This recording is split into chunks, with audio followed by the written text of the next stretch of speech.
오늘 우리가 함께 은혜 받으실 말씀은 사사기 19장 1절에서 9절까지의 말씀입니다. 우리 함께 읽겠습니다.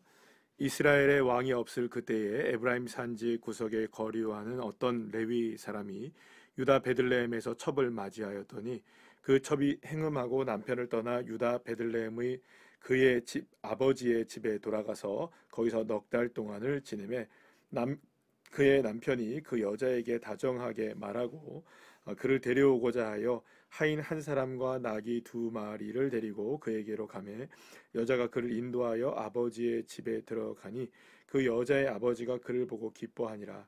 그의 장인 곧 그 여자의 아버지가 그를 머물게 하매 그가 3일 동안 그와 함께 머물며 먹고 마시며 거기에 유숙하다가 넷째 날 아침에 일찍이 일어나 떠나고자 하매 그 여자의 아버지가 그의 사위에게 이르되 떡을 조금 먹고 그대의 기력을 돋은 후에 그대의 길을 가라 하니라. 두 사람이 앉아서 함께 먹고 마시매 그 여자의 아버지가 그 사람에게 이르되 청하노니 이 밤을 여기서 유숙하여 그대의 마음을 즐겁게 하라 하니 그 사람이 일어나서 가고자 하되 그의 장인의 간청으로 거기서 다시 유숙하더니 다섯째 날 아침에 일찍이 일어나 떠나고자 하매 그 여자의 아버지가 이르되 청하노니 그대의 기력을 돋우고 해가 기울도록 머물라 하므로 두 사람이 함께 먹고 그 사람이 첩과 하인과 더불어 일어나 떠나고자 하매 그의 장인고 그 여자의 아버지가 그에게 이르되 보라 이제 날이 저물어 가니 청하건대 이 밤도 여기 유숙하라. 보라 해가 기울었느니라. 그대는 여기서 유숙하여 그대의 마음을 즐겁게 하고 내일 일찍이 그대의 길을 가서 그대의 집으로 돌아가라 하니라 하니. 아멘. 할렐루야. 이제 사사기는 마지막 한 번의 에피소드를 남겨놓고 있습니다. 지금까지 우리가 삼손의 이야기까지 진행되었던 사사의 이야기가 맞춰지게 되고 또 17장과 18장에서는 바로 어떤 이야기가 나오게 됩니까? 미가에 대한 이야기로 단지파의 이야기고 계속 이제 이야기가 됩니다.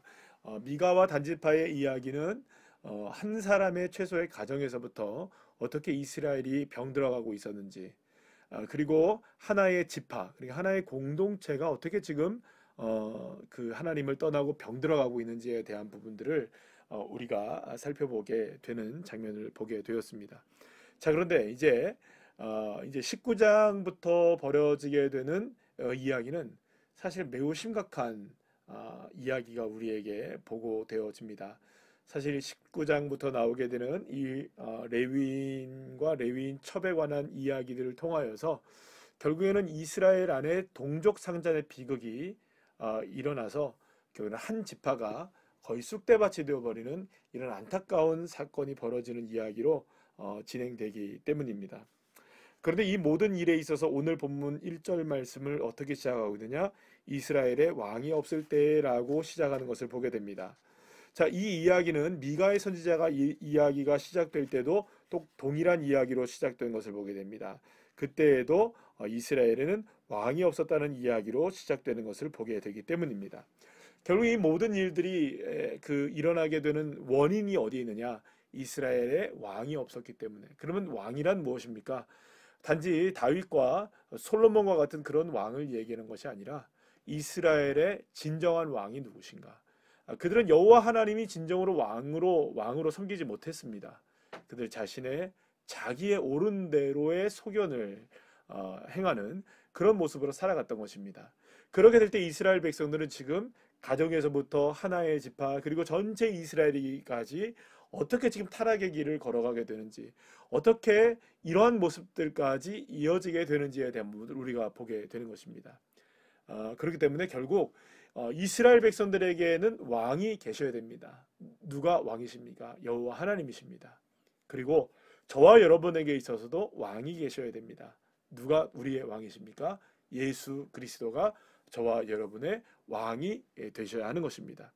사랑하는 여러분, 그 왕이 온전하게 존재하지 못하면 결국에는 이스라엘 백성들이든 우리들이든 자기의 소견에 옳은 대로 행하게 되어지게 되고 결국에 문제는 무엇입니까? 미가와 또 단지파에게서도 우리가 확인했듯이, 그리고 또 이전에 있었던 많은 사사들을 통해서도 우리가 확인하게 되었듯이, 자기 자신 스스로는 몰라요. 맹점에 빠져 있는 걸 모르는 겁니다. 무엇에 잘못되어 있는지, 무엇이 지금 문제인지를 알질 못하는 겁니다.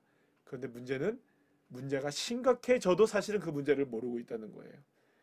그래서 결국에는 이렇게 전락해버리는 안타까운 이스라엘 모습을 지금까지 보게 되는 것입니다. 그래서 우리는 여호와 하나님이 나의 왕이 되어주시고 예수 그리스도가 나의 왕이 되시는 것, 이거를 놓쳐버리는 순간 우리도 똑같이 이런 인생이 될 수밖에 없다는 것을 반드시 기억해야만 합니다. 자, 그런데 이제 오늘 본문부터 시작되어지는 이 일에 있어서 먼저 주거리를 잠시 오늘 본문에만 나오게 된 것을 보게 되면 레위인이 첩을 두게 됩니다. 그런데 이 첩이 음행을 저질러서 친정집으로 도망을 가게 되죠. 그 아버지는 만약에 이렇게 됐으면 어떻게 해야 합니까? 아버지는 징계를 분명히 했어야 됩니다. 그런데 아무런 징계도 없이 딸을 받아주게 되죠. 넉 달 만에 레위인이 아무런 책망도 없이 그 첩을 다시금 데려오려고 하자 그 미안한 이 장인은 며칠 동안 사위를 집에서 머물게 하면서 사위의 상한 마음을 풀어주려고 애를 쓰게 됩니다. 그런데 이 상황 속에서 우리가 이제 시작되는 점에 있지만, 여기서도 우리가 함께 보게 되는 것은 이렇게 마음을 즐겁게 해라, 마음을 즐겁게 해라. 하루 이틀 지금 계속해서 누구의 마음을 풀어주고 있는 겁니까? 사위의 마음을 풀어주고 있는 것이죠. 자, 그런데 여기서 우리가 문제를 한 가지는 무엇에 문제가 있을 수 있느냐? 첫 번째는 레위인이 첩을 두었다는 게 문제입니다. 이것은 하나님의 구별된 사람의 가정마저도 이렇게 심각하게 파괴되고 있었다는 것을 말해주고 있고, 그 누구도 이 여인의 잘못, 그런데 그 여인은 어땠습니까? 첩은 자신이 행음을 했어요. 그런데 이 레위인도 그 부분에 있어서 이 여인을 그냥 용서해주고 데려오려고만 하고, 딸을 그렇게 문제가 있었음에도 불구하고 아버지도 아무런 책망을 하지 않게 됩니다. 그러니까 결국에는 문제가 문제를 키우고 문제가 문제를 바라보지 못하게 하는, 결국 내가 문제에 휩싸이면 결국 그 안에 있는 사람도 그 문제 속에서 문제를 발견하지 못하게 되는 그런 모습들이 등장하게 되는 것을 보게 됩니다. 결국 우리가 오늘 이 본문을 통해서 이제 마지막 이제 그 사사기의 하나의 이제 큰 사건이 일어나면서 사사기가 21장으로 마무리가 되는 이런 상황 속에서 이 시작점에서 우리가 한 가지 알게 되는 것은 무엇입니까? 모든 문제의 시작은 무엇이냐? 문제를 문제로 인식하지 못할 때 일어난다는 것입니다. 사실 그러고 보면 작은 사건이든 큰 사건이든 때로는 우리의 삶에서 일어나고 사회적으로 일어나는 많은 일들을 보게 되면 그걸 정말로 문제로 알았다면 그렇게 방치하지 않습니다. 뭐 예를 들어서 어떤 사고가 일어났을 때 잘만 준비하게 되고 잘만 대처를 하게 되면 그 사고를 피할 수 있는 경우들이 너무나 많은 것을 보게 됩니다. 그러나 뭐 어제도 괜찮았으니 오늘이 무슨 문제가 있겠어. 뭐 그때도 괜찮았는데 오늘 무슨 문제가 있으려고 이렇게 그냥 넘겨지게 될 때에 문제를 문제로 바라보지 못하게 되고 결국에는 그때에 문제가 더 크게 발생하게 되는 것을 보게 됩니다. 결국 사사시대의 큰 문제 가운데 하나는 무엇이었습니까? 자기의 소견에 옳은 대로 살다 보니 자기 자신 스스로가 하나님 앞에 어떤 문제를 저지르고 있는지를 바라보지 못했던 겁니다. 문제 안에 휩쓸려 있으니까요. 그러나 문제는 그것이 문제인지를 모르게 될 때였습니다. 그렇게 될 때 결국에는 더 큰 문제를 맞이하게 되게 된다는 것입니다. 결국에는 한 사람의 일입니다. 레위인 한 사람의 일입니다. 그러나 그 레위인 한 사람의 일이 나비 효과를 마치 파생하게 되듯 결국 이스라엘 전체의 문제가 되는 것을 보게 됩니다. 내가 하나님 앞에 온전히 하나님을 나의 왕으로 섬기지 못하고 내 믿음이 온전하게 서지 못하고 자기의 소견대로 내가 한 사람이 그렇게 살아가게 되면 결국 나 한 사람을 통해 아무것도 아닌 것 같지만 우리의 가정에 문제가 생기고 우리의 가정에 문제가 생기면 교회에 문제가 생기게 되고 교회가 문제가 생기면 결국엔 민족과 나라에도 문제가 생기게 되는 것이죠. 결국엔 한 사람이 얼마나 나의 문제를 정확하게 인식하고 있느냐, 나의 삶의 현주소를 얼마나 정확하게 바라보고 있느냐는 그 사람의 건강뿐만 아니라 전체 사회의 건강으로도 연결될 수 있다는 것입니다. 사랑하는 여러분, 그렇게 되면 우리는 기억해야 합니다. 문제 속에 있는지 없는지를, 나의 문제가 무엇인지를 정확하게 볼 수 있는 믿음의 눈이 열려지기를 간절히 소망합니다. 그래서 저와 여러분이 이 죄악의 사슬을 끊으셔야 됩니다. 문제의 사슬을 끊어버려야 됩니다.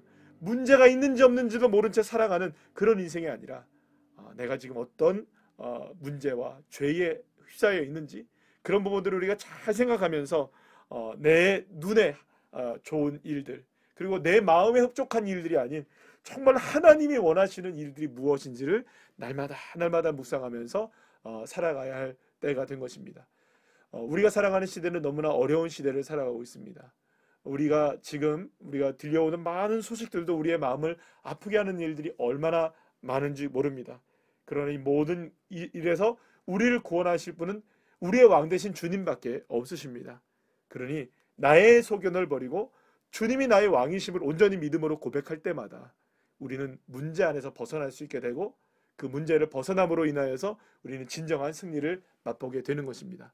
이 승리하심을 위하여서 우리가 삶에 있는 나의 문제를 정확하게 주님 앞에 내려놓고 바라볼 수 있는 믿음의 자리에 설 수 있도록 그런 믿음으로 승리하는 귀한 자녀들 한 분 한 분들 다 되시기를 간절히 축복합니다.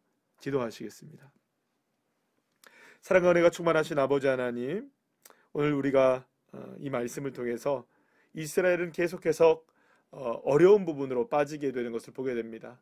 한 사람의 개인의 문제가 커다란 이스라엘 전체 민족의 문제로 이렇게 전락하게 되어지는 그런 상황을 보게 됩니다. 한 사람이 자기의 소견으로 살고 한 사람이 하나님을 온전하게 왕으로 섬기지 못했을 때 결국은 이스라엘 백성들 모두가 다 그렇게 되는 것을 우리가 경험하게 됩니다. 하나님, 나는 과연 문제가 없는지, 나는 정말로 내 소견대로 옳게 살아가고 있는 것은 아닌지를 다시 한번 돌아보게 하시고, 우리의 삶에 있어서 문제 가운데 있는 나의 모습이 오직 주님을 나의 왕으로 온전히 고백하며 믿음으로 나아갈 때에 놀라운 은혜 가운데 회복되게 하여 주시옵소서. 예수님의 이름으로 기도드립니다. 아멘.